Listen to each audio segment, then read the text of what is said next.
జగన్ అన్నని మనం ముందుకు తీసుకువెళ్తూ జగన్ అన్నని మళ్ళీ ముఖ్యమంత్రిని చేసుకోవాల్సిన బాధ్యత ఇక్కడ ప్రతి ఒక్కరి మీద ఉందని చెప్పి తెలియజేస్తా ఉన్నాం సోదరులారా.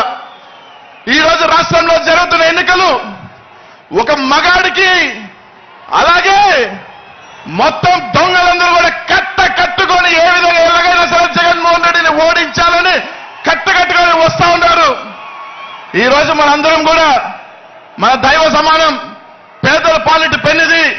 ఈ రోజు బడుగు బలహీన వర్గాలు మైనార్టీలందరూ కూడా తల ఎత్తుకొని గౌరవంగా ఎక్కడికి వెళ్ళినా కూడా ఒక ఆత్మగౌరవంతో బతుకుతూ ఈ రోజు ఈ రాష్ట్రంలో ముందుకు వెళ్తున్నామంటే అది ఒక్క జగన్మోహన్ రెడ్డి గారి వల్ల ఆయన కాపాడుకోవాల్సిన బాధ్యత ప్రతి ఒక్కరి మీద ఉందని చెప్పి అందరూ కూడా మీ అందరికీ కూడా తెలియజేస్తా ఉన్నా. 5 సంవత్సరాల పాటు జగన్మోహన్ రెడ్డి గారు మనల్ని గుండెల్లో పెట్టుకొని ప్రతి ఒక్కరిని కూడా చేతిలో పట్టుకొని ఈ రోజు ఈ రాష్ట్రంలో మళ్ళీ నడిపించాడు. ఈ వీడియో కానీ మీకు నచ్చినట్లయితే లైక్, కామెంట్, షేర్ చేయండి. మరిన్ని అప్డేట్స్ కోసం సబ్స్క్రైబ్ చేయండి.